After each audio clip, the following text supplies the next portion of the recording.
Assalamualaikum warahmatullahi wabarakatuh. Ketemu lagi dengan Ustadz. Kali ini akan kita mempelajari materi bahasa Jawa.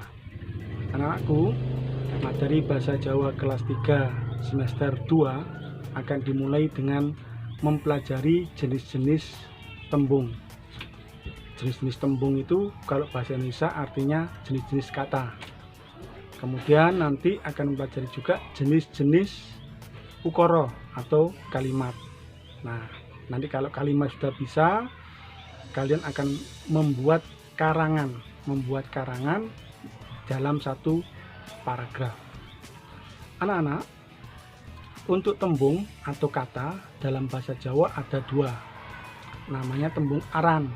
Tembung aran yaitu tembung yang menunjukkan benda atau orang atau wong.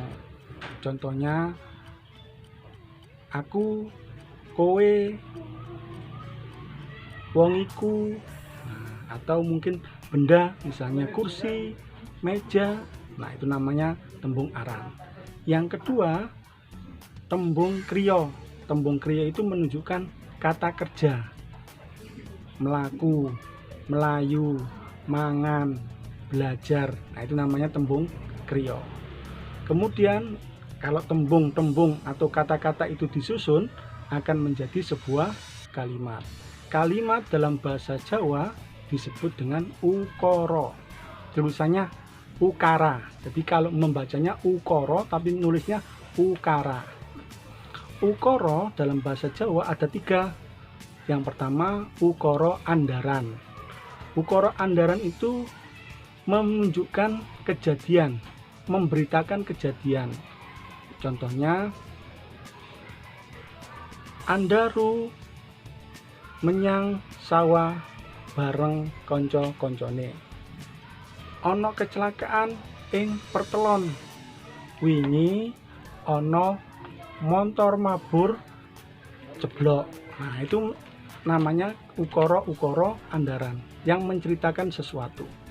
Yang kedua namanya ukara pakon. Ukara pakon itu apa?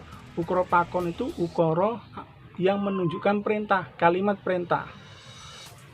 Patenono radiomu, patenono TVmu, laptope patenono, mangano dhisik. Nah, ini adalah contoh kalimat atau ukara pakon. Yang ketiga, sing ping telu, ukara pitakon.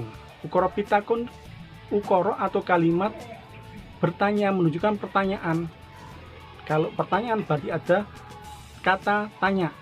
Semisal sopo atau siapa. Nang di mana, kapan menunjukkan tempat. Ya opo berarti bagaimana. Nah, itu namanya kalimat pitakon. Contohnya sopo jenengmu, kapan kejadiannya, dan seterusnya. Sekarang ciri-cirinya. Kalau ukara andaran, cirinya terakhir ada tanda titik. Kalau ukara pakon, terakhirnya ada tanda seru karena perintah. Kalau ukara pitakon, terakhirnya diberi tanda tanya. Paham ya? Oke, itu ada tiga. Kemudian ada yang namanya pola kalimat atau pola ukara.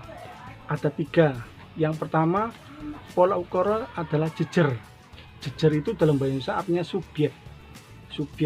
Kemudian waseso. Waseso itu dalam bahasa Indonesia predikat. Kemudian lesan dalam bahasa Indonesia artinya objek. Nah, kemudian yang terakhir keterangan. Jadi jejer, waseso, lesan, keterangan.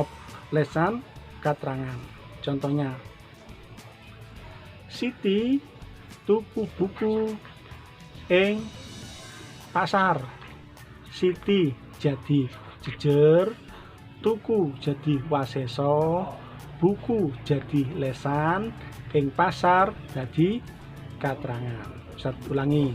Siti tuku buku ing pasar.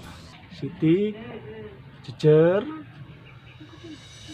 tuku waseso, lesannya buku ing pasar keterangan. Ya, itu contoh Ustadz sudah menyampaikan hari ini macam-macam tembung atau kata, macam-macam kalimat atau ukoro, dan pola kalimat dalam bahasa Jawa. Untuk membuktikan bahwa kalian sudah paham, kalian kerjakan tugas atau soal-soal tentang bahasa Jawa yang akan Ustadz berikan. Sekian anak-anak, tetap bersemangat. Sampai jumpa. Wassalamualaikum warahmatullahi wabarakatuh.